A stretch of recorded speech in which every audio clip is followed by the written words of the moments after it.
Olá! Hoje a gente vai mergulhar de cabeça num assunto que é pesado, eu sei, mas que a gente precisa encarar. Como as gigantes da tecnologia, as Big Techs, podem estar, de fato, lucrando com a exploração de crianças. E olha, antes de mais nada, é super importante a gente ser transparente aqui. Toda essa análise que você vai ver é baseada num estudo investigativo do site Código Aberto. Eles são uma mídia independente que vive do apoio de quem acredita no trabalho deles. Se você curte esse tipo de jornalismo que vai a fundo, o Pix para apoiar tá aí na tela. O que a gente fez foi destrinchar o material incrível que eles publicaram. Bom, vamos lá. Para a gente entender essa história, a gente precisa voltar para um momento específico, para um vídeo que simplesmente explodiu na internet brasileira e quebrou um silêncio que, para ser sincero, já estava ensurdecedor. E essa frase aqui do ensaio, nossa, ela resume perfeitamente o tamanho do impacto. A gente está falando de um documentário chamado Adultização, do criador Felca. Um cara conhecido pelo humor que, de repente, sem aviso, soltou uma das denúncias mais devastadoras que a gente já viu. O grande lance do que o Felca fez foi conectar os pontos. Ele não só apontou o dedo, ele desenhou o mapa. Mostrou como os algoritmos não apenas permitem que esse tipo de conteúdo exista, mas como eles ativamente recomendam e espalham isso. Ele usou casos reais, como o do influenciador Italo Santos, para mostrar na prática como a exploração de crianças virou um negócio. Um produto que gera engajamento e, claro, muito dinheiro. E aí vem a pergunta de US$ 1 milhão, né? Como? Como é que uma coisa tão horrível se transforma em lucro? Vamos entender agora qual é o motor, a engrenagem que faz essa máquina girar. A chave para entender isso está num conceito chamado capitalismo de vigilância. Parece um nome complicado, mas a ideia é bem simples na verdade. Para essas plataformas, tudo que a gente faz online, cada clique, cada comentário, cada segundo que a gente assiste a um vídeo, vira um dado. E não importa se o seu comentário é de ódio ou de amor, se o seu clique é de curiosidade ou de denúncia, para eles é tudo a mesma coisa: engajamento. E engajamento é a moeda que eles vendem para os anunciantes. E olha só esse ciclo vicioso em ação. É quase uma receita de bolo para o desastre. Primeiro, alguém posta um conteúdo exploratório. Segundo, as pessoas reagem, pode ser com raiva, com nojo, com denúncia, não importa. Para o algoritmo é só engajamento. Terceiro, o sistema entende que aquilo é relevante e começa a empurrar para mais e mais gente. E por último, a plataforma e o criador lucram com toda essa atenção. O dano se multiplica e o lucro também. E é por isso que essa frase do estudo é tão potente. O algoritmo não é uma ferramenta neutra, um espectador passivo. Não. Pelo design dele, ele se torna um cúmplice, uma peça fundamental na engrenagem que transforma a destruição da infância em valor econômico. Agora, a gente precisa navegar por um terreno delicado, porque um tema tão sensível como a proteção infantil pode, infelizmente, ser sequestrado e usado como arma política.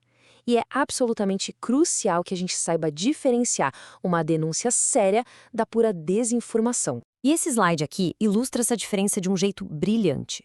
De um lado, você tem a denúncia do Felca, baseada em fatos, com nomes, com dados, apontando para um problema estrutural das plataformas.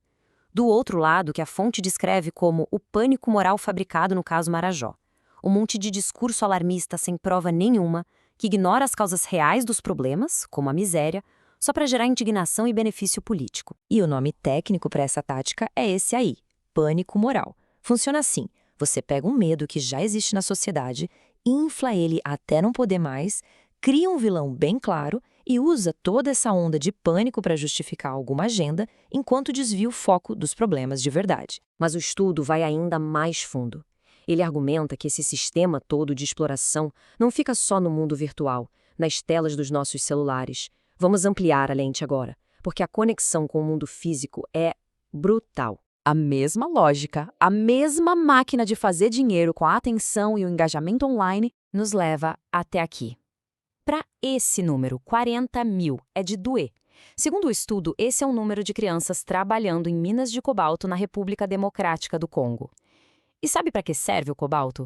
Para fazer as baterias dos nossos smartphones, dos nossos notebooks, os mesmíssimos aparelhos que a gente usa para acessar essas plataformas. A conexão é direta e francamente revoltante. O estudo mostra que as mesmas Big Techs que lucram com conteúdo em suas plataformas também estão no topo de uma cadeia de produção que se beneficia diretamente do trabalho infantil para conseguir a matéria-prima dos seus produtos. A exploração nesse caso é dupla. Certo, o cenário é sombrio. E aí? O que a gente faz? O estudo argumenta que só ações individuais, como denunciar um vídeo aqui e outro ali, não vão resolver. A solução precisa ser estrutural. Precisa desafiar o próprio modelo de negócios que permite que tudo isso aconteça. O ponto central é esse. Não adianta só ficar apagando os pequenos focos de incêndio. É preciso desmontar o sistema que joga a gasolina no fogo.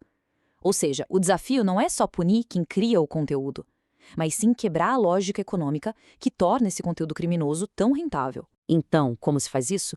O estudo propõe o que ele chama de regulação soberana, com base em 5 pilares. É basicamente sobre responsabilizar as plataformas pelo que elas impulsionam. É sobre forçar a abertura da caixa preta dos algoritmos para auditoria. É parar de só reagir depois que o estrago já foi feito. É condicionar a licença para operar no país a políticas sérias de proteção. E, um ponto crucial, é trazer os anunciantes para essa responsabilidade também. Afinal, é o dinheiro deles que financia tudo isso. E a gente termina com essa pergunta que o próprio material nos deixa. Porque no fim do dia, depois de toda essa discussão sobre algoritmos, sobre cobaltos, sobre lucro, a gente como sociedade precisa fazer uma escolha fundamental. O que é infância para nós? É um direito que deve ser protegido a qualquer custo? Ou é só mais uma mercadoria, mais um produto a ser explorado no grande mercado da atenção? A resposta que a gente der para isso vai definir o nosso futuro. Obrigado por acompanhar.